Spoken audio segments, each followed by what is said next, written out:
Hey, what is up, guys, and welcome back to the College Info Geek podcast, the internet's best resource for getting ahead as a student, but a terrible resource for learning how to join the GNU Force.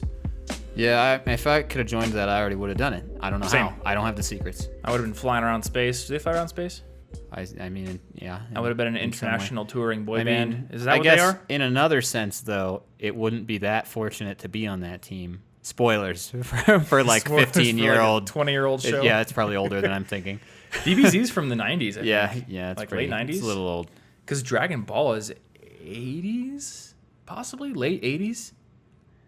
I don't know. I didn't get to see that. I only had cable at my dad's place, so I didn't have consistent access. Gotcha. To the proper Dragon Ball experiences. That's totally fair. I also had very limited access to. I remember not having Ball Z. internet and like TV and stuff.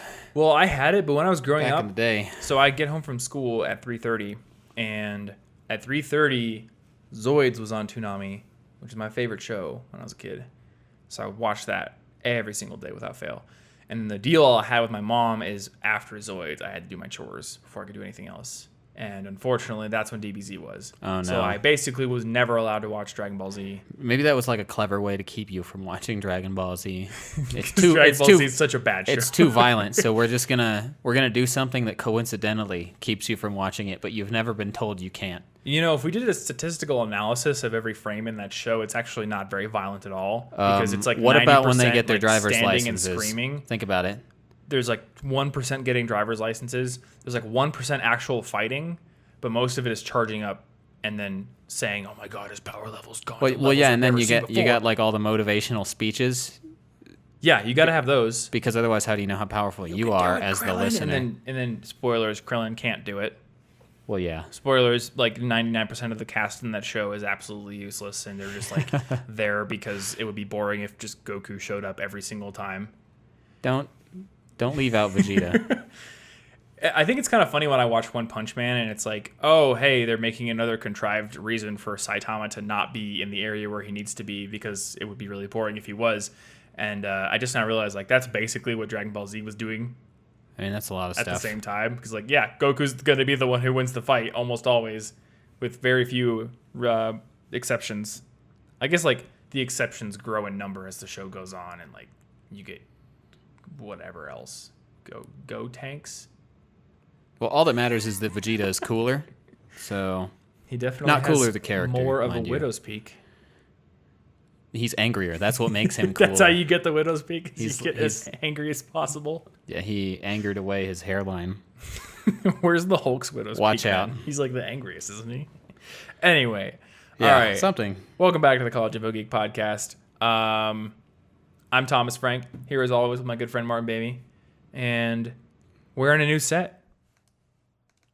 As tradition dictates, when we have a new set, we have to have a askew picture of Cave Johnson as our temporary backdrop, because I haven't figured out yet what to do with this backdrop.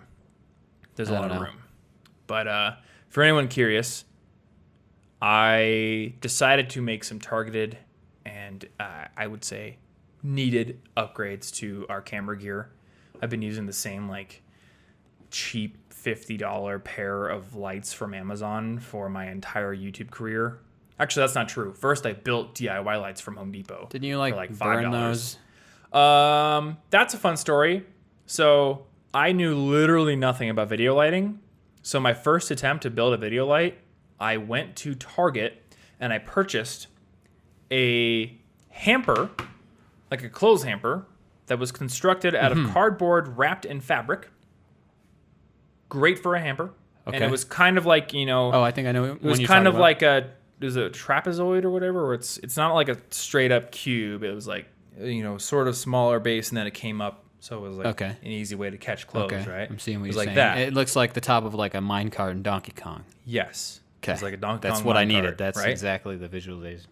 And then I went to Home Depot and I bought a it's not tungsten. It's one of those like shop lights that, spoilers, get pretty hot. I don't remember what type of light it is. Definitely, I think it's like a halogen, maybe is what it was, or something like that. Definitely not LED. So I'm like, all right, I've seen movie sets before. They have like these big soft boxes on their lights. So I will just take this hamper, I will cut a hole in the bottom of it, and I will duct tape it onto the front of this light that I bought. And I set it up, and then I taped a bed sheet in front of the opening of the hamper for diffusion.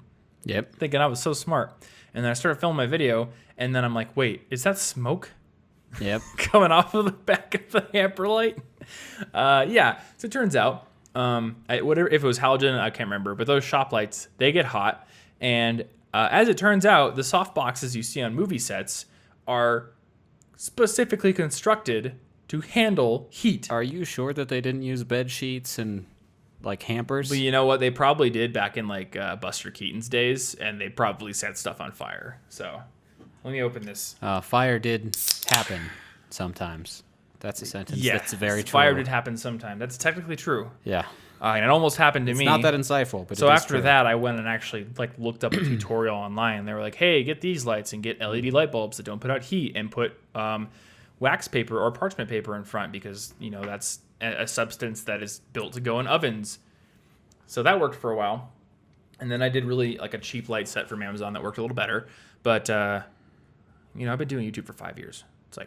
It's time. That's a bit. It's time. It's been for a better bit. equipment. Yeah. And then I got the better equipment, and I realized, wait, there's just not space in my studio anymore. So I successfully convinced Anna to let me turn the entire basement into a studio, which actually made a whole lot more sense than what we were doing with it before, because this big room in the basement we were using as the TV room, and it's labeled as media room on like the house floor plan, so it kind of makes sense. But then we realized like we're not really using the space efficiently, so we moved the TV stuff to a small room, made it feel cozier. It's actually better, and then I think more than double the square footage now to use for video studio space, and it gave me a realization. Even though this house is big, I think it was actually financially prudent to get it. Yeah, because of the studio space? Yeah, because we would probably have to pay at least $2,000 a month for a similarly sized space that's in an area that would be suitable for filming. Like I've seen super cheap garage spaces in business parks meant for like auto body shops and stuff, but that would be terrible because there would probably be an auto body shop right next door to us. Like we'd share a wall with somebody constantly banging around all day. That would be terrible. Plus it would be a commute probably to a part of town that we don't want to go to. Or we have to pay a lot of money. And then, my apartment was $2,000 on top of that. So getting this big house, it's like we have a perfect amount of studio space and it's right downstairs. Yeah. And it's good for the more artistic stuff I want to do as well, because I didn't want to have to take all my music stuff to an external office space. But if I want to do like filming guitar videos or something, I would have to either go to the office space or I'd have to bring gear home. Now it's all in one place. Oh yeah, that would be inconvenient. Mm-hmm. Then you wouldn't be able to use your like camera investments exactly for music.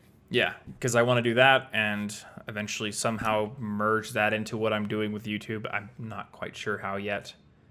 Stage 1 is complete. I have the study playlists, which is cool, but also kind of annoying because now I get emails from all these like music promoters, and they're like, "Hey, did you know this band just put out a new track? Can you put it on your playlist?" And I'm like, "This is a metal band. You want me to put it on my instrumental study playlist?" Yeah. That doesn't line up. No. Anyway, so yeah, it's just roadblocks and hiccups on the road to becoming an international pop star. I've always wanted that. It's the entire, that's how that's you do the goal. it, right? That's the goal. You start an educational YouTube channel in order to become an international pop star. It's the most straightforward path, proven track record. Many people have done it. I'm going to be the next Lizzie McGuire. As you should be. The character, not the actress. Like the cartoon character? Yeah, I'm going to be that. I could get one of our people on that. We could animate you as Lizzie McGuire with like a sharper Adam's apple. Just have you pop up in videos every once in a while. Yeah. Okay. Anyway, this is a podcast about things allegedly. We didn't derail too bad because it is a 5 questions. So let's just pretend somebody's question was, "What kind of nonsense do you have for us today?" That was the bonus first question, and we answered it. Done. 5 questions episodes are not meant to be straightforward and to the point. Yeah. Like, if you clicked on a 5 questions episode hoping that you would get an immediate answer, like you clicked on a variety show episode. We kind of Roisin meander about. That's an obscure joke. Yeah, it is. And I'm not going to explain it. If people want to know what that means, they can look it up themselves. That's a really obscure joke. The only way to make it more obscure would be to like reference the flavor text instead of the card title. Yeah, I know. Anyway, all right. So this is a 5 questions episode where we take 5 questions from you guys and we answer them in sort of a lightning round sort of fashion. So if you want to have your question answered on a future 5 questions episode, or perhaps have your question fleshed out into an entire episode topic, because that has happened before, send us your questions in pretty much any way you want. We look at the thomas@collegeofbookgeek.com email. We definitely look at tweets. I'm Tom Frankly on Twitter. You're Yo Bartholomew. And YouTube comments on the podcast episodes. Yeah. Yeah. We sometimes see questions on my main channel, but there's so many comments there. And a lot of them are just like, hey, why are your eyebrows blue? Which I don't understand. The last couple of videos, there were several people who were like, why are your eyebrows blue? And I cannot see it. Interesting. I may have changed the color grading a little bit, and maybe certain people's monitors are casting a blue tint on any they're darker part, they're probably just sensing your aura, and your aura has been shifting.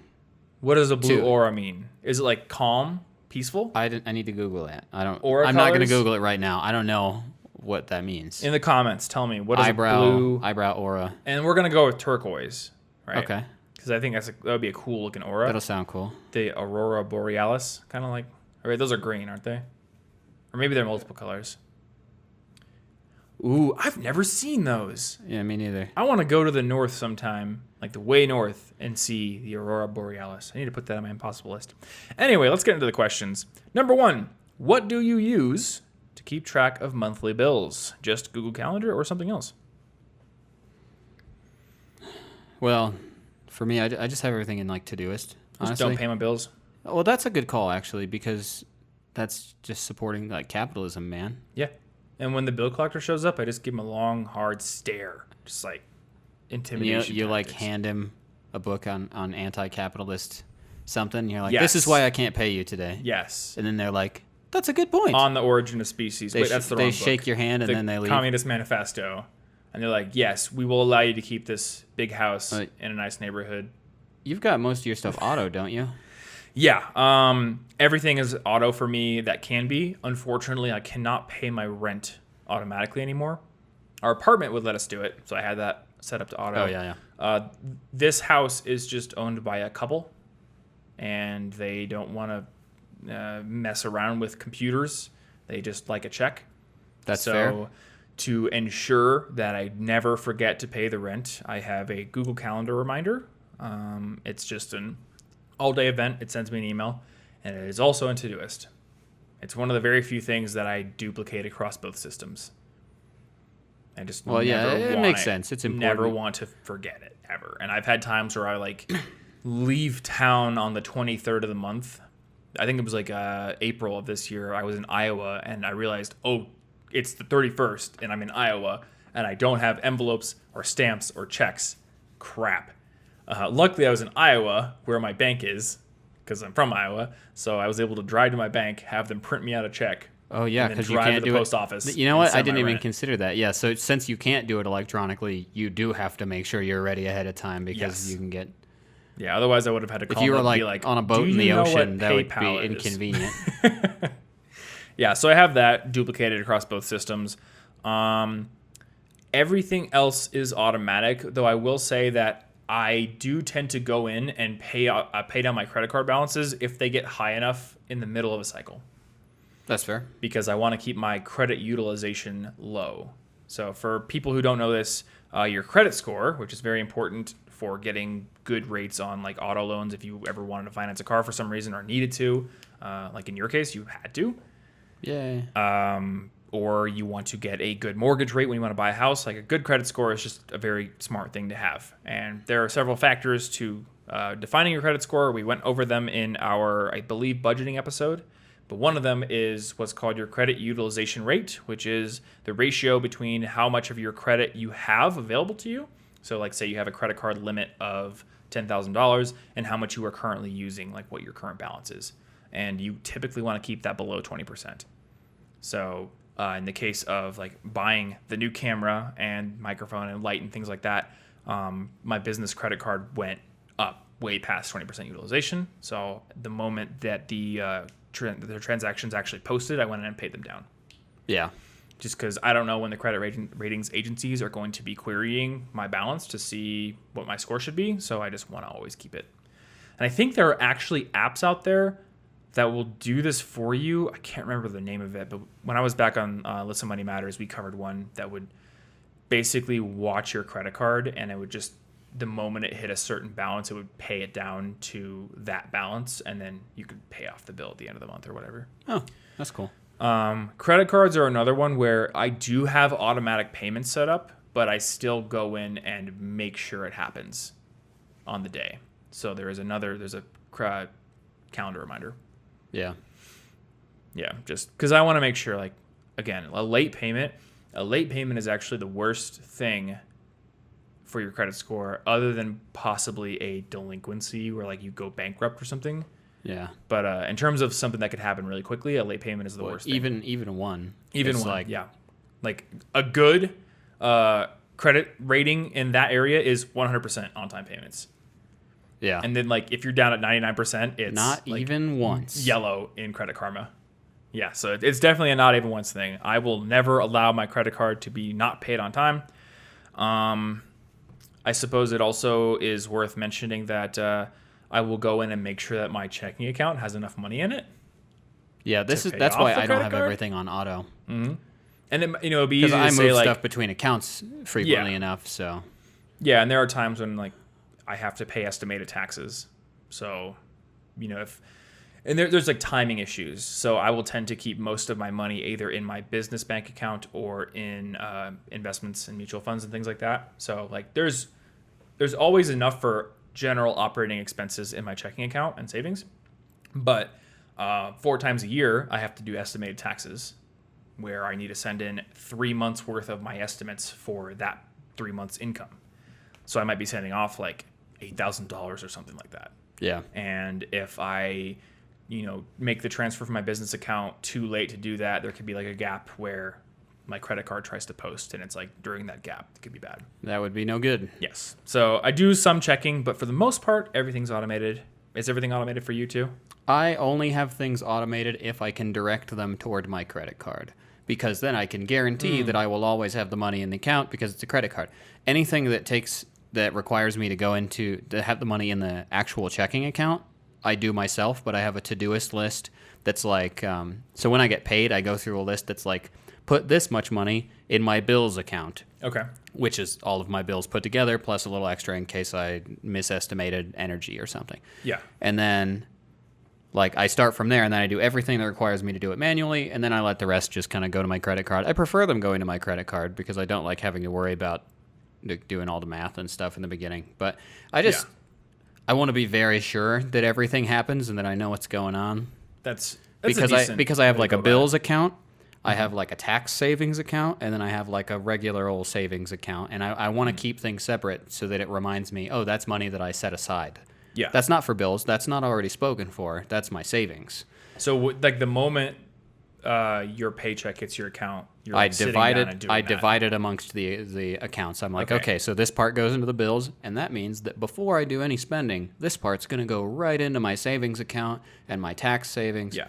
Just I want to have it divided that way, because otherwise, like some of my bills that auto pull from the checking account, they'll take until like the 24th, 25th to run. They don't all run like in the first 5 days or so. So I'll be like, oh, same. What? I still have $200? No, I don't. I shouldn't spend that. That is the bills account. Yep. That indicates do not spend that money. It was already spoken for, even if it looks like it's there. Yeah. Yeah. So with all of your bills, do any of them have a fee for your credit card? None that I have going to my credit card. Okay. If they have a fee, I will pay it myself to avoid the fee. Yeah. But many of them will just allow me to just put it to my credit card regardless. And the nice thing about doing it to your credit card is those are expenses that are going to happen no matter what. So if you have a credit card with points, Yeah, so I'm getting you are getting a reward. small amount of free money. Oh, I Yeah. should probably point out my credit card. Over the years, I've been given a very high limit, a credit limit. So my bills all put together on it do not hit a high percentage. Mm-hmm. So it is okay for me to not pay attention and let all of the bills hit it at once. Yeah. If my bills were going to get like 50 to 60%, I would not be directing them all to the credit card for the reasons you mentioned earlier. That's definitely one of those things in life where it's absolutely a rich get richer thing. Yeah. Because if you are managing your credit card well, then they will just bump up your limit over time. Yeah, and then my that limit's makes it even easier to stay dumbly high low now. utilization. But Yeah, it makes it easier yet to another spend reason even more. to manage. If you get like a $500 secured credit card early in life, manage that thing well, because 10 years later, your limit could be $20K. And if you only need to use like, $1,000 a month or something like that on it, your utilization's fine. Yeah. Like you never have to worry about it. And then you get points. Now, I'm kind of wary of like point systems on credit cards because I think they often like encourage people A lot to of them spend don't more seem to than they add up should. either. Well, mine, so like it's like every 6 months I'll look at mine and it's like, hey, you have $400 of cash back points. And I'll be like, cool, apply it to my balance and make it so I have to pay less. But I think with they wouldn't run these points programs if they didn't encourage people to spend more money on their credit cards. It wouldn't make economic sense if enough people did that to make it profitable. Well, you pick your categories for some of the cards that can get more points. So they're like, oh, I picked department stores this season, so that means I'm gonna go to department stores 15 times more often. Yeah. Hey, let's go to Target. I get points for it. Yeah. Well, and then one more pack of Pokemon cards. Some of the bigger cards with fancier rewards, I'll go through and predict how much would that actually give me, and it's 0.5% higher rewards than my current one, and I'm like, oh, so this sounds really fancy because it's specialized, but basically nothing would change because I don't care about 0.5%. And it might have a higher annual fee. And I don't have an annual fee right now, so it's that's barely different. Leave me alone. Yeah, you really got to do the math on it. I like it for my business credit card because the points in the credit card are literally never a factor in me making a business purchase. So it's just every once in a while, I'm like, hey, I have a free plane ticket. Yeah. And I wasn't going to not use my credit card to pay my email list or to pay our hosting or whatever it is. It's going to happen. So might as well get me free flights. Yeah. So I guess to-do lists, calendars, automation. Yeah, automation. I only don't automate so that I can separate savings. Otherwise, I would automate if I had everything in one big account at the moment. And I think it was good to note that you kind of pay yourself first, in that you put money into your savings the moment you get it. Well, yeah. Otherwise, if you look in the bank account, you're like, oh, I do have money for this, but I want a specific amount of savings so I can predict in 6 months this is where I will be. Yeah. With this much safety net, this much toward investments and stuff like that, and I can't. It's really easy to spend money as soon as you see it. If you like anything new, we saw that really cool camera lens, and I'm just like, I could buy that right now, but I know that I shouldn't. I'm going to rent it instead because I can do that without affecting my savings. Yeah. And a lens so specialized as that, it would probably be a good rental first. Yeah, just to make sure. Now, I imagine I'll love it, but we'll find out for cheaper. I think it's going to need a lot of light. So it has may a be light on the... It does have a light, but I was watching a review where macro photographers were using it, but they were also holding this weird bulbous supplementary light. I think it was a slate flash or something like that. Okay. Well, I usually do macro with literally no added light because I do it in such bright direct sunlight that it works out anyway. Yeah, but if it's that lens, you might be see. Sticking it into a tree. Yeah, I haven't done it before, so. And for people who are curious, we're talking about the probe lens. I forget the company that makes it. Like Laowa or something? Yeah.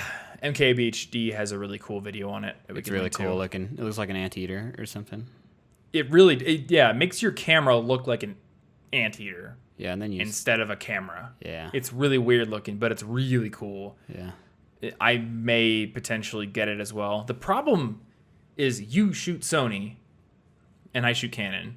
So we can't get the same lens unless we get a speed booster. But the speed booster that I have does not work between our two cameras. It works for Blackmagic cameras. So, and I don't really want to spend $700 on a speed booster again. No. They're really expensive for what they are. They're just, well, that's what you could say that about glasses, lenses of any kind. It's just a hunk of glass. It's a very expensive hunk of glass. But what that hunk of glass allows you to do is pretty cool.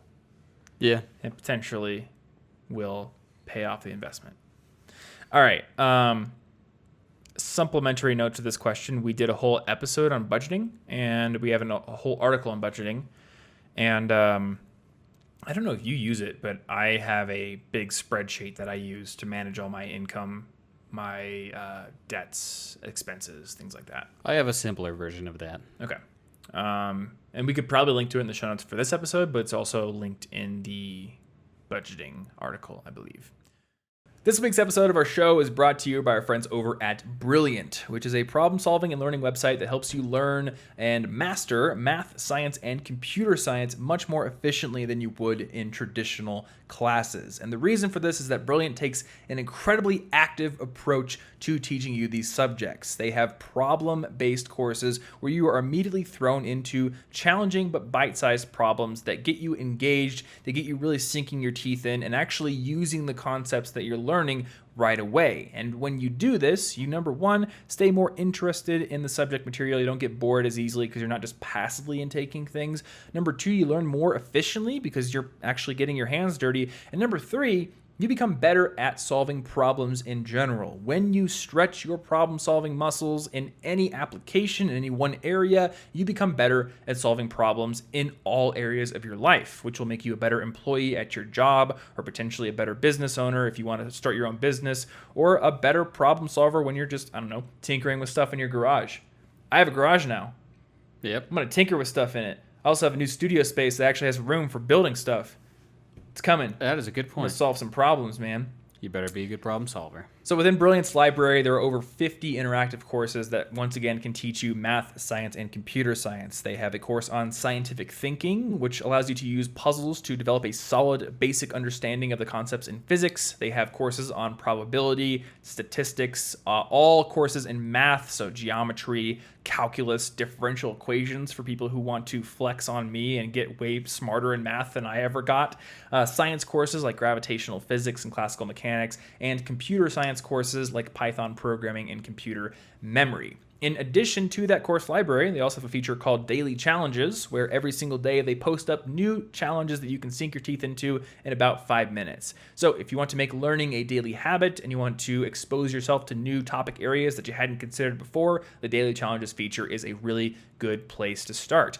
And with Brilliant's free plan, you can get those new daily challenges every single day, again, for free. But if you want to get their premium subscription, which gets you access to all of those in-depth courses, more than 50 of them, you can go over to brilliant.org/collegeinfogeek. And if you're one of the first 200 people to use that link and sign up, you're going to get 20% off that annual premium subscription. So once again, brilliant.org/collegeinfogeek to get started. And big thanks to Brilliant for sponsoring this episode and being a big supporter of our show. And another big thanks goes out to Skillshare. Skillshare is a learning platform with thousands of different courses that can boost your skills and your career prospects in a ton of different topic areas. They have courses on marketing, big data, and analysis for marketing and analytics, things like that. Lots of video production courses, animation courses, digital illustration courses. So if you want to get into media production, kind of doing some of the stuff that we're doing, they have a ton of amazing in-depth courses in areas like that. They have music production courses where you can learn things like EQ, compression, audio editing,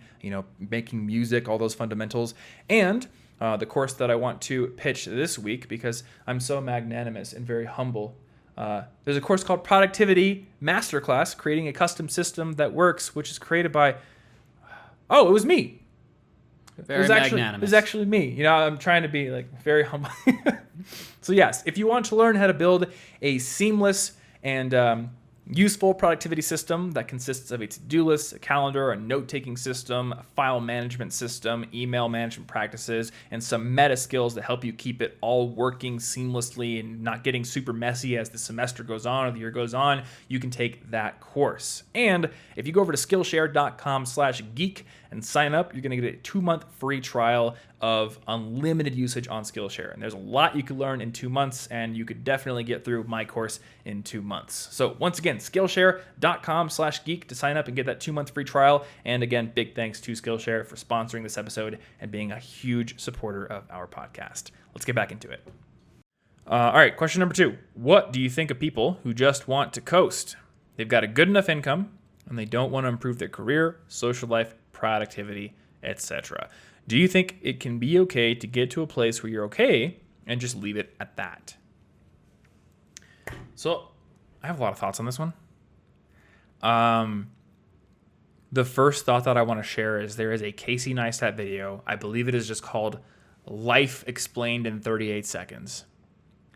And he sets his camera up on a tripod at an airport. And you know how airports have those moving walkways?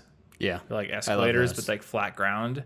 I like walking next to them and trying to like outpace the people who are on them because I'm a that seems like you. Competitive person. Well, usually like Anna will get on the moving machines walkway. Won't beat me. Anna will get on the moving walkway and I'll be not on it, and we'll like race each other, like fast walk. You're going to get kicked out of the airport. Look, you only get kicked out of the airport if you try to go up the down escalator. Anyway, so he puts the camera there and he starts walking on the moving walkway backwards. So he's going to get kicked out, actually. Okay. He's the one who did it first. And there's just the text that says, this is what happens if you keep doing what you've always doing. You stand still. And if you coast, you start moving backwards. The only way to get ahead is to sprint. And I think that's a really powerful metaphor and a message, because life is not going to stay static. Like if you think it is, you're being naive, because no matter where you get to, and like this kind of sounds, I don't know, like it's like a depressing thing, but you get to a place where you're comfortable.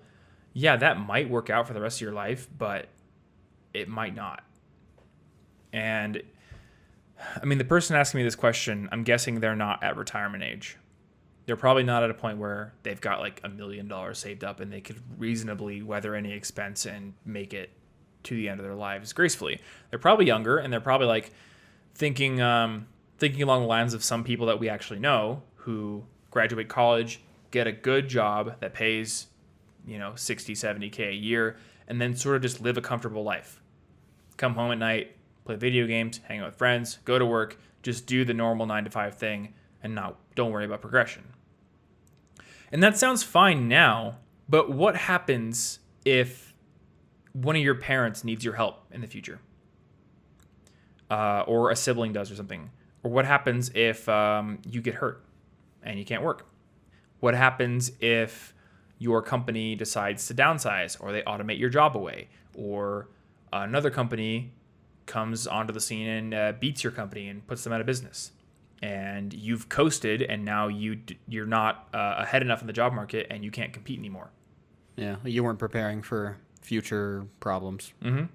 I mean, I think about this. So when I started on YouTube, the only people doing content about study skills and academic performance were either like vloggers and a lot of like beauty channels. So girls who would often talk about makeup and just lifestyle would occasionally throw up a video about how to do better in school, once a year or something like that. And then the other group was video cameras at the back of classrooms taping an hour-long lecture from a professor on how to do better in school. That was the landscape for academic performance, and to a similar degree, general productivity as well. There just wasn't much. So I was like, I want to do it more interestingly. I want to do productivity and study content in the vein of like Vlogbrothers or JonTron or people like that, make it entertaining. And I think that's part of the reason that we've been so successful. The landscape is a lot different now. Now we've got people like my friend Matt Diavella who are making productivity content using their skills and equipment as a documentary filmmaker who had a Netflix documentary. It's a different landscape. And if I were to just coast, people would absolutely pass me up. And people would stop watching my channel. Yeah.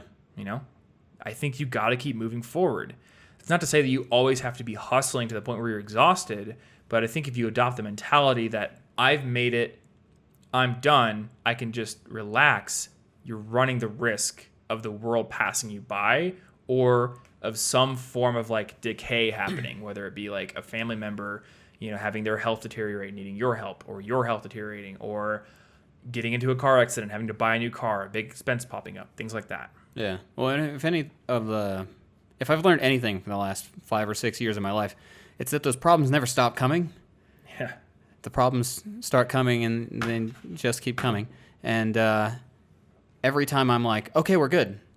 I fixed the ankle or the nerve damage or the first broken car or now the second broken car. Mm-hmm. Every time I'm just like, finally, now I can start. Nope, there's another one. And if I can't be preparing while simultaneously doing stuff that I like, then I'm never going to get anywhere. I'm going to keep being pushed back, like walking slightly forwards, going the wrong direction on the walking path. The only exception I can think of to this is if you're like a Buddhist monk. Because if you literally require nothing, then it's not that hard to maintain. If you're just like, I want to meditate and live in this temple and eat, sure. But I have rent and a car, and I have like this phone and a job and a bunch of... nobody's letting me just live on like donated scraps of food as a monk right now. Yeah. But I mean, well, I don't know a whole lot about Buddhism, but wouldn't you say that the life of a Buddhist monk is still one of progression? It's just progression in a non-material sense? Well, it's progression in a way that doesn't require a lot of, like, I want to say the kind of stress that I imagine that most people who think, I've got to keep doing all this stuff, I got to come home from work and then keep working on this other project, or I've got to keep doing... It's like it's a more, like, you know, Zen, to be obvious. It's a more peaceful way to progress. It's peaceful, but it's hard. It doesn't seem as difficult without this many different weird material problems coming at you, which they tend to. There are far fewer material considerations to be sure. Well, like basically they have a lot less to maintain, so they can progress and maintain without dealing with much. But they're not waking up being like, well, I made it, so I'm just going to enjoy myself today. They're waking up being like, I'm going to deliberately, be it meditate or whatever it is, because I have an intention. It wouldn't even be like, I've made it, so I'm going to enjoy today. It would be like, I've made it, and I am making it because I'm going to enjoy today. Like, it's the whole point. It's both the maintenance and the progression at the same time, which is cool. But that's not what I'm doing right now, you know? So if I stop moving and I just say... like, look at a programmer. If they stop learning for like 4 seconds, they are passed up.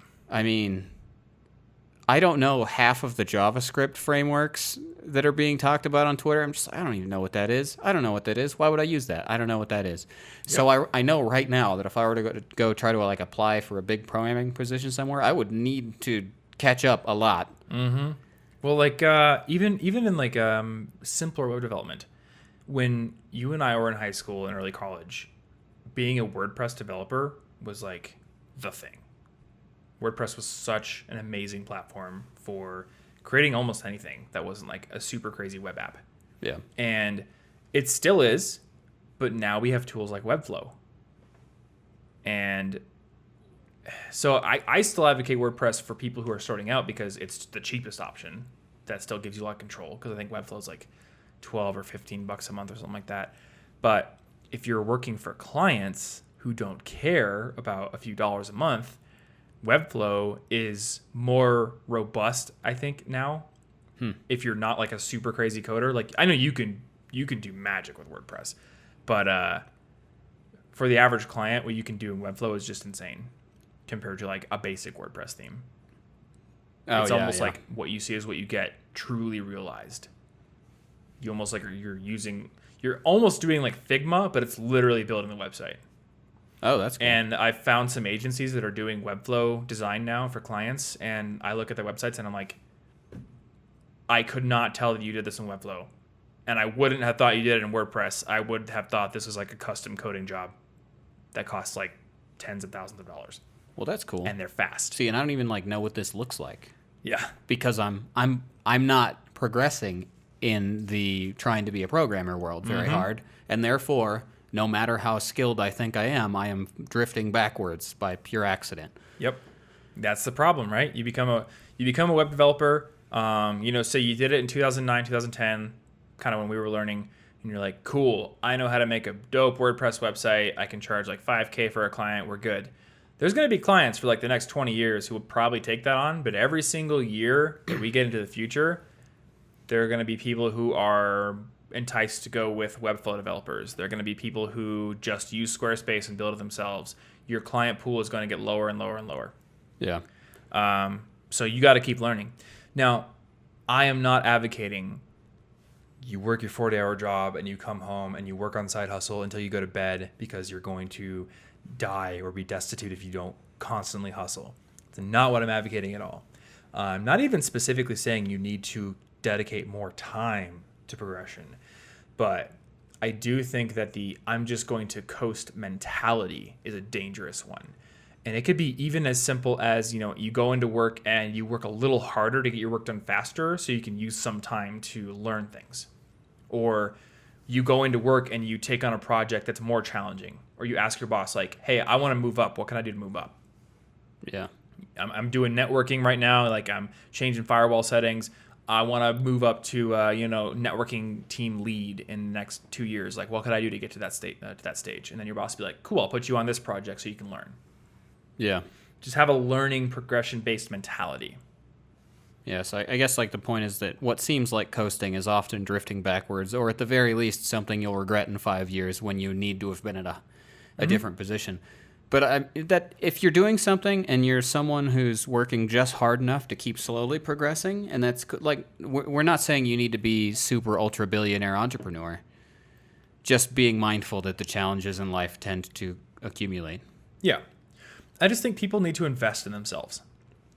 And it is very useful to have a mentality that is based on investing in yourself in positive ways, whether it be buying better equipment, or investing time in learning new skills, or investing time in building new relationships, maybe going to a new event.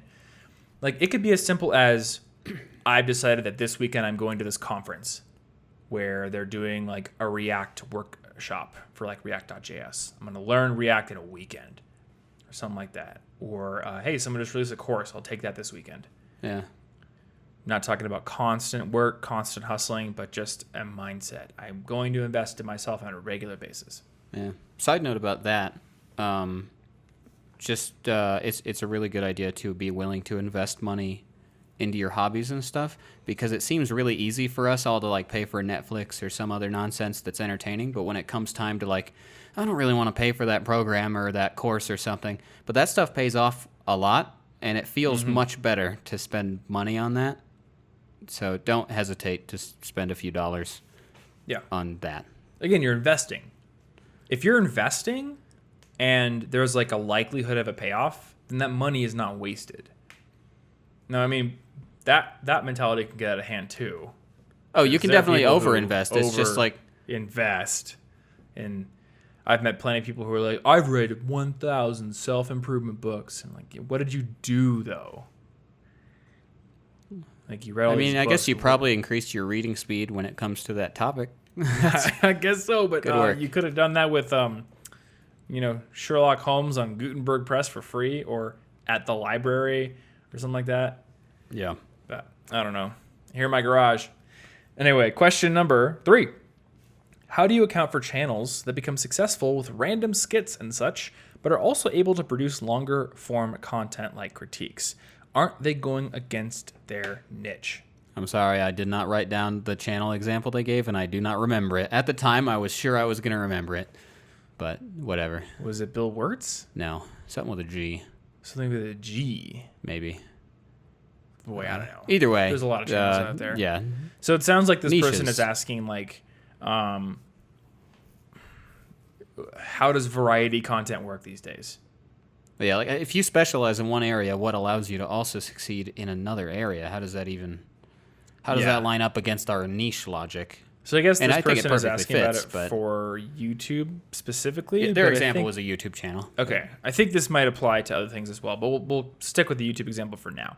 So the common wisdom on YouTube now is that variety content is dead because there's so much competition on YouTube that the way to cut through the noise is to niche down and let people know that this is what I'm about. You come to my channel because you're interested in this. So you go to Wendover Productions because you're interested in well-researched video essays about like logistics and air travel and things like that. You come to my videos because you want productivity tips and llamas going across the screen. Yep. Very specific, because no one else has llamas and productivity tips, and if they did, that's copyrighted. I don't think it is. It's fair use, but come on, use an alpaca or something. That said, there's always going to be exceptions to the rule. And so one exception that I like to point to a lot is a guy named CGP Grey. Now, he doesn't tend to vary up the length of his content very often, and it has a seemingly consistent style because they're just animated explainer videos, but they can be on anything. He's done them on like AI. He's done them on like the Black Plague. He's done them on like why weren't there, as many domesticated animals in the American continents. All kinds of random crazy things like voting systems. And I've noticed that his is a channel where the topic is almost meaningless. People come to the channel for him. Some people just build an influence around themselves, where a lot of other people build an influence around their ability to explain and make interesting a specific topic. Yeah. And I think that's easier because people often have pre-existing interests in a topic, and nobody has a pre-existing interest in you except for your parents. Yeah, well, this makes a lot of sense for websites too, because I've definitely seen websites where it's like, other college websites in the past where it's like everything on the front page is just college-y stuff. There's no particular, I don't know who like the creator is or anything. Yeah. Whereas College Info Geek is at least slightly more a personality-driven, also success thing. But the branding is different, which has allowed the niche to expand a little bit. Mm-hmm. We've always been able to sort of push in a different direction occasionally, and like especially on the podcast, just kind of random stuff. But the podcast is an interesting one. The podcast may be a situation where people come for the personalities more than the topics. I think that is less of the case on YouTube, because I definitely see a lot more variation in view numbers on the topics on YouTube.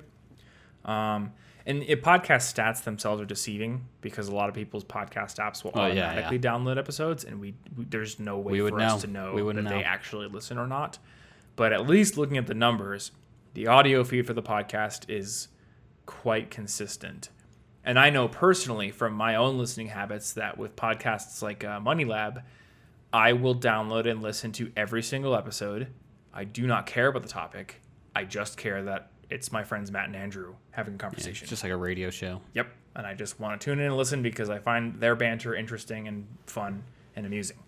The website is a little different because the website's main traffic source is Google. So the overall cohesion is actually of secondary importance. The most important thing is how well did we cover this specific topic, because people tend to find us through that topic. Yeah, so a topic that has nothing to do with the rest, if done well enough that it ranks in Google, will still draw people in. Mm-hmm. And there is even if it doesn't fit quite well. There's some weight to people coming back, people checking the site, but for the most part, we can dig into our data. We see it as first-time visitors coming from Google searches. YouTube is different still. A lot of our traffic comes from search terms on YouTube. In fact, our search traffic on YouTube is quite a bit higher than most other channels that I know. But with YouTube, a lot of people subscribe, and then there's that whole recommendation engine that will show videos on the front page, and that's where most people tend to get their videos now. I can look at my data, and it's like most people are coming from the browse features. So with YouTube, because it's mostly browse features, I think it makes more sense to stick to a niche, at least in the beginning, because again, you are catering to an interest that someone already has, and you're helping them explore it, and then they might become enamored with you along the way. But because there's so much competition, it is very difficult to cut through that noise with variety content, because again, there's no pre-existing interest in you. You have to build that over time. Yeah. Now, if you build it with a niche, everything, and then expand, then you're fine. Like, I've started to build a small following that wants to see music from me. But that's because I spent so much time building a niche-based following first. Yeah. It's like the same thing on Instagram. It's like the same thing anywhere you're doing content type things. Mm-hmm. And then eventually you can get to a point where your niche could be like a couple things. You could be specialized in a combination of two weird things. But in order to pull the audience that wants both of those, it's tricky, and you'd probably be better off starting with whichever one's going to pull in people faster, and then slowly throwing in your other content and seeing who stays. Mm-hmm. And I know people who do two things, but they have to accept the fact that, they kind of have to separate them. So a guy named Sean Ogle has one site that's about golf, and his whole mission there is like he wants to play the top 100 golf courses in the world and then reviews them on the site. And so that's one thing. And then his other thing is teaching people how to do internet business. But they're fairly separate. Like, there's probably some people who are like, I'm into the golf, I'm into the internet marketing, I'm here for it, here for all of it. Tell me how to internet market while I'm on a golf course. I built a laptop into my golf cart, I got it, ready to go. But probably the majority is in like the non-intersecting lines of the Venn diagram there. So you just got to realize that. So yeah, when you're starting off, again, these people are the exceptions to the rule, and I think I've said this a lot of times, but the people who are going to be the exception to the rule are probably ignoring me in the first place, so I don't really feel the need to account for them when I say things like it's probably a best practice to niche down first. Yeah. And when you see people breaking that rule, you can tell yourself they're the exception to the rule. Hey, maybe you are too, but I don't know. I don't think I am. All right, question number 4. I don't know where to start with investing. When I try to sign up for Vanguard, for example, it tells me to select an account type to be able to create an account, select an amount of funds, etc., and I can't quite figure out how to just get started. What should I do? Dun, dun, dun. Yeah. What are those accounts? What's like a 5-second? Walk me through it. I'm going to sign up right now on my phone. All right. I'm not going to do that. You want like the most brain dead simple thing? That seems reasonable. Go to betterment.com, set up an account, and put in like $50. And if you're young, set it to growth. Because it's gonna ask you to adjust a slider or something. That's like, so simple. What I could do you do it want? on my phone right now. Do you want to have like optimized for growth and security because you're older? No. If you're like 20, growth, set an automatic investment, $50 a month or whatever it is you can afford to invest, and let it do its thing. What would make you choose Vanguard over Betterment? Or do you do sort of a both? And what's the difference there? Betterment's automatic, right? So here's my full disclosure.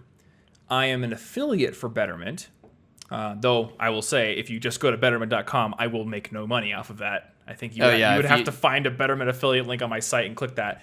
And due to SEC rules, I cannot be a customer of Betterment and an affiliate because there's like some rule about you can't be a paid advocate for an investment that you're also invested in or something like that. I don't know what it is. It's like when you hear Tim Ferriss do ads for Wealthfront, he makes it clear. He's like, I literally am not allowed to legally invest in Wealthfront and also advertise them. That's interesting. Wealthfront's very simple as well. But again, you asked me what's the most dead simple thing to do. It's that. Just go to Betterment, open an account, put in like $50, and set an automatic investment, and you're done. You did it. Just let it go. You've just invested. You can now throw all your money in the air and say you're rich because you've got like a portfolio or something. It's like that scene from Breaking Bad where he like lays down on the big pallet of money. I gotta do it. Man. All right. Okay, so you asked me why I would use Vanguard over Betterment. Yeah, like what's the difference? So here's the next part. I would use Vanguard over Betterment as an investor. And I say this as somebody who stands to make money from you signing up for Betterment, but I would always choose Vanguard personally. So I have some reasons why. Actually, Graham Stephan, a YouTuber who does a lot of investing content, has a good video about Betterment and these kind of things. Again, if you are at all suffering from analysis paralysis, and here's the barometer. If more than 2 months ago you had thought I should start investing and you put it off because you were paralyzed, just go to Betterment. That's a pretty good barometer. Just do it. Because if you waited 2 months, you're going to wait 2 months more. You're going to wait 2 years more. You're going to be like, crap, I could have started investing when I was 20 and now I'm 25. That's 5 years of lost time. So seriously, if you have any kind of like hesitation, I would do that personally. I could be fair and list other options, but again, I do not want to give people analysis paralysis, and I think Betterment is a good option. Here's why I would use Vanguard. Betterment, their whole deal is they are not an actively managed investment fund. So it's not like a literal dude who like is driving a Ferrari and stacking fat stacks of cash who's like picking the funds. Actively managed funds like that are usually a bad bet because they often do not outperform what's called the index, which is essentially a fund that just follows the entire market. And they charge pretty big fees on top of what you would be charged with just an index fund. So for context, a straight up index fund like the Vanguard Total Stock Index Fund, I believe has what's called an expense ratio of 0.05%, which means that every single year, Vanguard will charge you 0.05% of whatever your, I believe it is earnings, not principal, but earnings, as an account management fee. So if you put in X amount of dollars and just like over a year you made $100 in profit from the investment, whatever you call it, interest, then they would take 0.05% of that. So not 5%, not $5. It would be what, like 50 cents or something like that? I don't know. My math is not doing. I haven't well. done a lot of mental math this very decade. Low amount. Whereas an actively managed fund might take 2%. So that is 40 times higher. Oh, yeah. It seems small, but it is much higher. And you're just like, yeah, well, it's 2%. It's 2%. It's 2%. It's fine. You can do, like, there are calculators out there where you can show, like, what does a 2% account management fee do to your potential earnings over 30 years of investing or 40 years of investing, which that's the goal, right? If you're 20 years old, it would be the best thing in the world for you to start investing now, invest regularly, and leave your money in the market for 40 years. Because if you have 40 years to grow, you're going to make a lot of money over time, as long as you don't panic and sell it during the bad times. Yeah.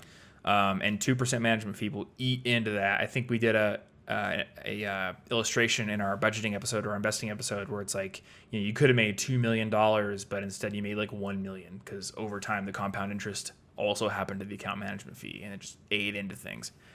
So Betterment charges, I want to say it's 0.25% account management fee, which isn't super high. It's not the 2% that an actively managed fund would charge you. 0.25% is actually not bad at all. But the problem is that is on top of the account management fee of the funds they invest you in. So Betterment, instead of having somebody individually pick the funds to put your money in, they have algorithms that do it based on your goals. So if you put money into Betterment and you're like, I want to grow. I'm young. I want it to grow as best as possible. It's going to choose an allocation of funds probably involving like Vanguard Total Stock Index Fund, probably some sort of like emerging opportunities fund with smaller companies, possibly international development fund where it's like companies in China or other countries like that. And it's optimized for growth, a little higher risk, but 9 times out of 10 probably going to grow a little faster than like bonds or something. So every single one of those funds is going to have its own expense ratio. Vanguard Total Stock in there is going to be like the 0.05%. The international development one, maybe it's like 0.1%. So you're paying the fee on every one of those, and you're also paying the 0.25. So again, It doesn't add up to anything even close to what an actively managed fund would charge you. And there are some benefits that you can read about on Betterment's website. There's like this tax loss harvesting thing, which I barely understand, but it can save you money. They will rebalance your portfolio as time goes on. They will try to like use big data to manage it intelligently. But I thought Graham Stephan had a good point that you're paying 0.25%, which is a guaranteed fee to maybe save money on tax loss harvesting and maybe gain an advantage over just picking your own funds in Vanguard with their rebalancing and things like that. So that is why if, again, assuming you're not going to let analysis paralysis stop you from investing, that's why I would go with Vanguard. And if I was going to go into Vanguard, this is what I would do. If I had at least $3,000, which is the minimum investment for most of their funds, I would just put it into the Vanguard Total Stock Index Fund. Is that just total, like, that follows, like, Just follows the broad swath of the market. The whole thing. You're basically betting on the American economy. And again, this is for the U.S. audience. I don't know how to invest in British things, and though I did invest in Nintendo. On my Robinhood account, I put like $3,000 into Nintendo. I like Nintendo. Well, here's my bet for Nintendo.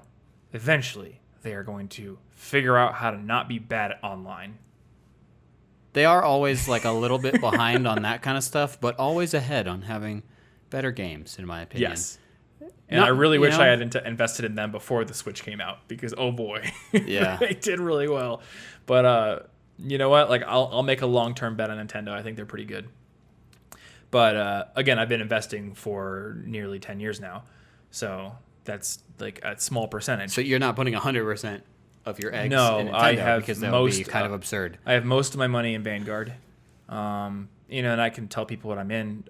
If you look up the Golden Butterfly portfolio, we can link to that in the show notes. That's a cool name. It is a pretty cool name. I have some in Golden Butterfly, so that's like 20% actual gold, and then there's 4 different categories of either bonds or stocks, and it's just like this crazy data analysis driven portfolio that does almost as well as Total Stock Index, but then has less volatility in the bad terms. But most of my money is in that Total Stock Index fund. It's like my single biggest source of investment. And then there's a retirement account, and there's a little bit of Bitcoin and like a few other things. But most of it is in that Total Stock Index fund. Over the past 10 years, it's done really well. Again, that expense ratio is super low. So I'm young. Most people listening to this are younger than me or around the same age. That's where I'd be personally. The only caveat I would say there is like if you're saving up for a house, or if you want to get into real estate investing or something like that, maybe worth doing something like Golden Butterfly instead of just straight up total stock. Because if we hit a recession, so here's my thing. If we hit a recession and I'm in a less volatile portfolio, my funds don't take as big of a hit. But if we hit a recession, there's probably going to be a lot of deals out there. Like right now, houses are stupid overpriced. Makes no sense to buy a house right now.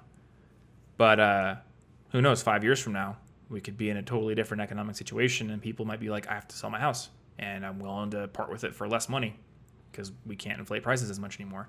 And if I didn't take as big of a hit in my investments, I would have cash sitting around to take advantage of those deals. Oh, yeah. So that's my thinking there. Back to that account, or that minimum investment. Most of Vanguard's funds, including that total stock, is a $3,000 minimum. The one I can think of that doesn't have $3,000 is the Star Fund, which is $1,000 minimum. The Star Fund is not super optimized for growth. It has like some stocks but some bonds, but it's a really good starter fund to get into if you don't have a whole lot of money. When I was 19 years old, I was sitting in my programming class, not paying attention. I had about $1,000 in my savings account, and I was like, I want to start investing. I can't afford the total stock. I want it, but I can't afford it, and I think it's going to take a long time for me to get $3,000, so I just put it in the Star. And I left it there, and I did stupidly take part of it out later on to buy a bike, which don't do that. Leave the money that you invest in your investments and save up money from your income to buy the things you want. Do not tap your investments like a bank account for stupid fun purchases, with the possible exception of a down payment on a house or like emergency medical expenses or something. But yeah, that's what I would do. So all that to say, if there was even a hint of this sounds complicated, I don't care, go to Betterment and start investing. And then later on down the road, if you're like, I don't want to pay that fee anymore, move your money out of Betterment. Oh yeah. Later, once you've gotten used to it and it's no longer scary. Yeah, I used to use Betterment. I moved it all out. Now I moved it all out because I wanted to be able to promote it because like it's another income source. But I will always be straight up with the fact that it's not the best, in my opinion, but it is the easiest and most no-brainer option to start investing that I can think of. Yeah. Money. Money. money bags. Yeah. Yeah, by the way, do whatever it is that gives us money. That's a good way to shill, right? Wow. There's certain ways to make money. You should do those things. That's it. That's how you do it. Oh, okay. Here's the actual way that I shill properly. Go to the show notes and click the Betterment link there. Yeah. Or just go to it. I don't care. Yeah, who cares? Number 4. Do what you want. Oh, no, that was number 4. Number 5. I'm going into my 3rd year in college, and I've already had several successful internships. This has motivated me to reach out to more competitive companies out of my state. But my biggest fear with relocating is that I will regret it due to loneliness, not liking the city I chose, or not liking the company I went with. What was it like when both of you moved to Colorado, and do you feel the move was ultimately worth it? There's a lot packed into that question. Yeah. I feel like that's several questions in one. It is kind of. Let me give the general thing I want to say before we talk about our experiences, which is that our wonderful writer, Ransom, wrote an absolutely amazing guide on how to move to a new city. It is on College Info Geek. We will have it linked in the show notes. It has all the stages that you would want, from identifying which city you would want to live in and identifying the factors that would make it attractive or not, such as temperature, climate, population, spread outness, sprawlness, or whatever. Yeah. Budgeting concerns. He links to tools on how to compare the cost of living in your city versus the city that you might want to move to for like figuring out how much money you need to make. How to move, like how do you book a U-Haul, things like that. And then he also has a section on how to make friends quickly with a bunch of ideas. Well, that's useful. Yeah. I think, any sizable city that you move to, if you are proactive, you can make friends. You won't be lonely unless you choose to be lonely.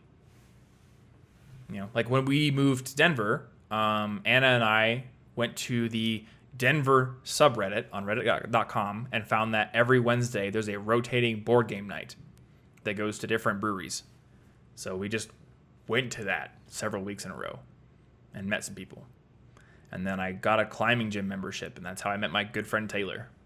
Yep. You got to go do things. That being said, let's talk about the actual experience of moving here. Because I think we've had different experiences. We have. Yeah. We have had different experiences. Who wants to go first on this one? Do you want to talk about your experience? Sure. Okay, so once upon a time, I moved to Colorado. I don't regret this decision. I am fairly certain. 80% of the time, I do not regret this decision. Because I wanted to not turn 30 in my home state. No offense to people who do. For me, it was because I was like, I know if I wait that long, still here, still comfortable, I'm not going to leave. Mm. So I wanted to push my comfort zone before I got used to it too much. Yeah. I love Iowa, but I knew I would just it would be hard to find what time do I leave after another 5 years or so. Yeah. So I moved out here. My experience is that moving is very expensive when you don't realize that you don't actually have any furniture or kitchen stuff when you move. That's obnoxious. Like every single tiny kitchen item is $20. True. We did share a lot of kitchen stuff. Yeah, I didn't have a lot of that stuff for myself. But I think this person might not live with 4 roommates. Yeah, we were in a weird situation for that. But moving has unexpected expenses. And then since moving here, what's happened, unfortunately, like I moved here I had some savings. I used it all to get here. Mm-hmm. After that, a series of catastrophes have just happened. Like my floor was ruined. I couldn't use that for months. I've had 2 cars get ruined. Well, one of them was my fiance's car, but it was the car we were both using. Yep. That got ruined. I had to buy a new car. The new car got totaled recently. Had to buy a new car. Yep. Which, boy, that was a crappy situation. Broke my finger. Literally not your fault at all. Yeah. I broke my finger, had to get surgery, had a whole bunch of medical expenses, got behind on taxes because of that, trying to move to a new place, weird carpet beetle problems. Basically, series of catastrophes all the way down. I really feel like I haven't even had a single month where I could just fully enjoy being here. But I do not regret coming here because it's important when moving somewhere, I think, to separate what events what things maybe you don't like actually have anything to do with where you're at. Because Yeah. all the things I just listed could have happened anywhere. They have nothing to do with Denver, so it would be inaccurate for me to be all mad at Denver and blame Denver for what is really just my bad luck. It has nothing to do with Colorado as a state. Yep. When I'm not dealing with those things, it's actually pretty cool here. And I think there's something that John Green was talking about. I think I was at, maybe it was at PodCon. I'm not 100% sure, but he was talking about how, like, when you move somewhere, you're gonna have to be like, if you don't like where you're at now, you need to consider the possibility that what you don't like is largely related to you. Because he was like, okay, well, if I moved over here, well, I'm gonna be like, oh, cool, it's Indiana, and also me.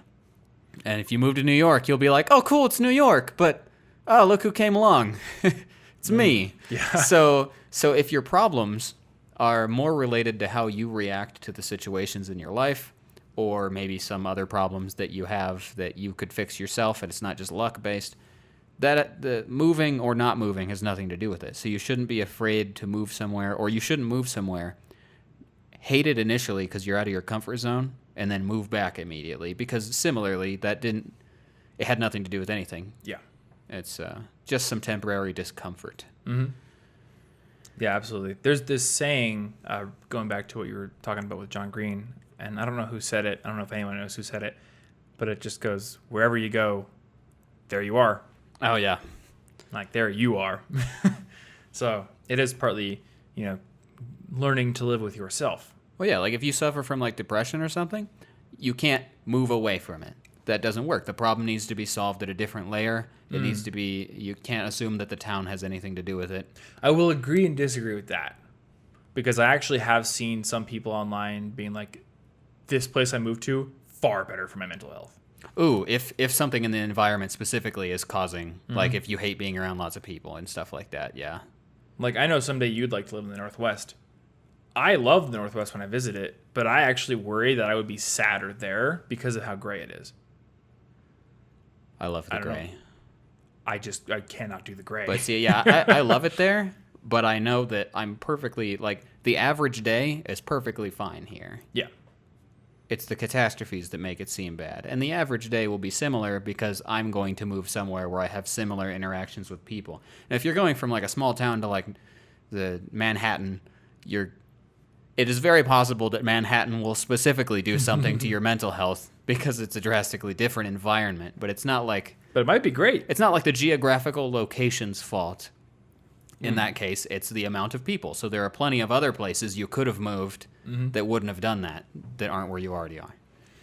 Well, some people love the transition to having a zillion people around them. Yeah. Like, some people thrive Well, on I mean, it. some people must love it because people live there. There's a lot of people there. It's true.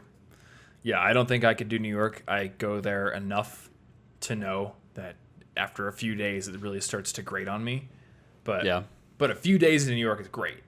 Like, when I get there, I'm like, oh yeah, it's so compressed and there's just so much going on. It's like so much manic energy. I like it. And then, like, eventually it starts to wear on me. Like, oh yeah, I can't really film a video very easily because there's constantly horns and sirens outside. No, yeah, there's trash all over the streets in this place. Yeah. Yeah, that's a danger too, is if you visit someplace on vacation, you get like, look how amazing everything is. Oh yeah, I'm bad about that. But the thing is, it's not necessarily the location. It may also just be that you're on vacation, and that's a pretty cool thing to be doing. That's why I like to go places and then kind of work remotely and do normal stuff. Have a few boring days, because otherwise I don't know what it's really like. Yeah, I have this potentially bad habit. Whenever I go on vacation somewhere, I will go to like the city data forums and like Google this place versus Denver, things like that. Just be like, yeah, what have other people said? Have you moved from Denver to Maui? Even though, like, it would be so impractical. Like, Maui's cool, but it's like a 6-hour flight from anywhere else. Yeah. And everything's expensive because it's all imported. And, yeah. Oh, that's a good point. But it was a cool place, And, like, I had a conversation on the phone with a friend who lives in Seattle now, and then I was like, type Seattle versus Denver living. Just like I can't help but indulge my curiosity on those things, even though there's this voice in the back of my head that's like, no matter how much you would try to justify it, it gets gray. Don't do it. Yeah, But who knows? If you Who hate knows? gray. Maybe I'll unjustify that someday. I don't know. Personally, I'm super happy I moved to Denver. It is much more suited to my lifestyle as somebody who likes to mountain bike and ski and snowboard. I think it's actually kind of the perfect size of city for me. I thought Des Moines was a bit small. Ames felt small when we went to college up in Ames. Like, I would look at the map sometimes and realize everything surrounding Ames was just cornfields and just land. And I would feel trapped in the middle of nowhere. And here I don't feel like that. But it's not a place like LA where I found the traffic to be just insane to the point where it frustrates me. Like, traffic can get bad here, but I can kind of figure out how to avoid it usually. And it's not like New York where I just is so crowded that I get, at least Manhattan, I just can't do it. So it's pretty good sized city. What I want to focus on though is like these worries that this guy has. Like, I'm worried that I will regret it due to loneliness, due to not liking the city, or me not liking the company I went with. So loneliness, again, there are great ways to make friends wherever you go. Reddit.com has subreddits for almost every major city, most minor cities. I know there's one for Ames and Iowa State for sure. And a lot of people will be like, hey, who wants to meet up for D&D or board game night, or I want to go rock climbing, do something like that. Meetup.com has plenty of groups. I've done like cycling rides with groups here in Denver for meetup.com.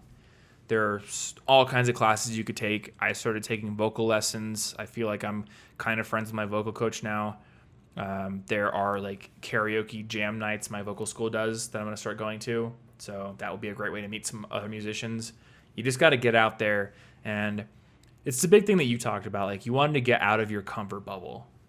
Yeah. But like, when you get out of your comfort bubble, you have to do things to sort of establish like a new comfort bubble. You can't just always be out and isolated. Oh yeah, and I mean No that's matter why what you I do. haven't met anybody new here, because I was like, I'm probably gonna leave soon, so I'm not gonna bother making any new friends, and thus I have not. Yeah. But now you have the opportunity to. I don't go to anything. Not liking the city you chose. Well, I think the biggest thing there is do the research first. Like, ask yourself, does the way that this city is it laid out in a way that I would enjoy? Do I like having a no car lifestyle, or do I want to have a car? Things like that. You can do the research. You can look on Google Maps, and then I would visit it. We visited Denver twice, I think, before we came here. Might have been twice. I think I visited it 3 times. Yeah, Anna and I visited once on our own, and then we all visited twice, I think, before we actually made the move. So go out and just try it. Like, grab an Airbnb for a few days and just don't do the touristy things. Just act like a local. Just live in it if you can. If you can. And then not liking the company. So the main thing is, like, if you had to, you could always move back. Right? You could quit. You might take a hit, but what are you going to think when you're like 60 and you didn't try? Yeah, that's exactly why I came out here, and why I still don't like regret it most of the time, even though it's been nothing but bad luck. It's like, yeah, but I grew. Mm-hmm. And, who knows? The bad luck could probably be done now. Yeah, maybe it is. And maybe it's just awesome. Maybe it's done now. And again, like, the bad luck stuff didn't have anything to do with Denver for the most part. Yeah. Like, some Besides, stupid jerk could have run into your car in whoever, Iowa. Whoever this was, question asker. Actually, I think it might have been a girl. Okay. I don't even know where this came from. I kind of remember it. Anyway, if you do end up in Colorado, what you should do is you should eat at Watercourse. That's how you'll know if Denver's good, because their food is really good. Yeah, please go eat at Watercourse. Yeah. It's real good. See, there are plenty of things to like about Denver. I love Denver. As long as you can separate what's the environment, what's Denver, and what's just you. Mm-hmm. My bad luck is just me. Nothing to do with Denver. So it would be a mistake to move back because of it. Yeah. And I think there are things you learned that you didn't like our first place we lived. You kind of learned, like, that environment was not for you. Yeah. It's Well, very and you can't concrete. you can't even fully know that kind of stuff until you do it. Like, it seems really cool at the start. You envision it, but then the everyday reality is the problem is we don't often accurately think about what our average boring day does look like.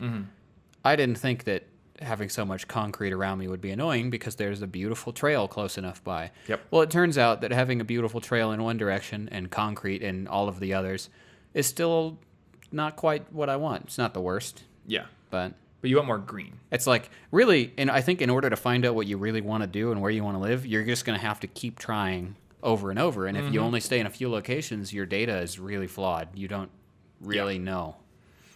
But now I kind of know exactly what kind of environments make me happiest now that I've been traveling to a few places, and like, Yeah. it's unexpected.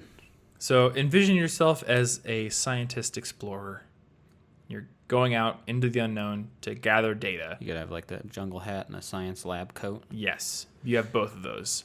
It doesn't match at all, and most scientists, when going out into the field, would pick gear that actually fits the field. No, but not you. They wear a lab coat like Not Pokemon you. trainers. Lab coat, even though you're not in a lab. Yes, like even though you're standing in the middle of a cave, Yeah, you still have it. which is pitch black until a 10-year-old boy comes in and uses flash. You're standing there in pitch black darkness, wearing a lab coat, Yeah. and all the Pokemon you have are literal time bombs that would explode, and that's just your life. That's science. Yes. And with that, I think it's time to end this podcast. Yeah. Try stuff out. Try things out.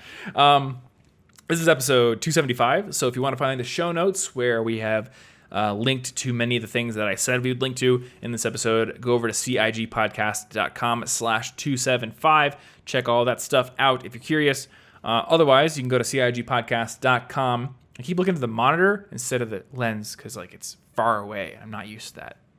Most cameras I have monitors like super close to the lens. Anyway, cigpodcast.com is where you can go to figure out how to subscribe to the show. If you're not currently subscribed, if you're like listening to it on AM radio transistors that like in some old neighbor's garage or something, we are on Spotify. We're on Apple Podcasts, Google Podcasts, Pocket Casts, Stitcher. Every time I have to do this whole rigmarole, I'm just reminded of how fragmented the podcasting world is. Like, you want to watch my YouTube videos? Go to YouTube. That's it.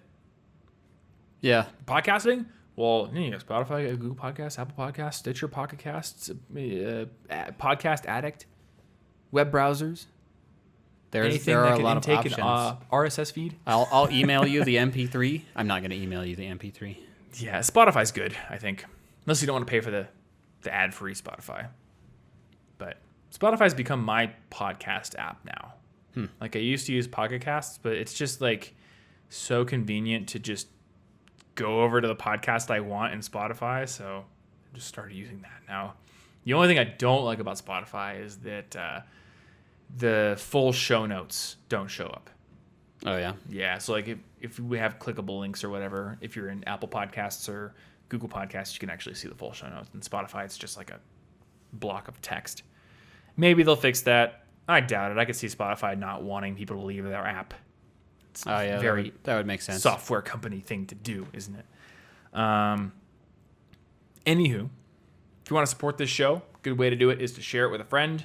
Maybe let them know what your favorite episode is, where they could start.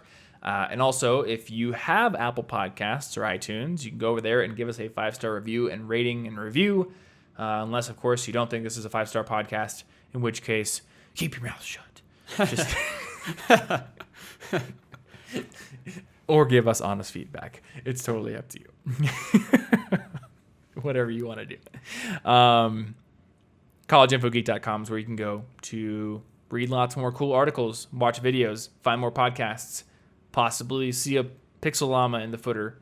Yeah, if you go down there, It's going to be there. you'll see it. It's probably going to be there. So check that out. Thanks for listening and hanging out with us. We'll see you in the next episode. Stay cute.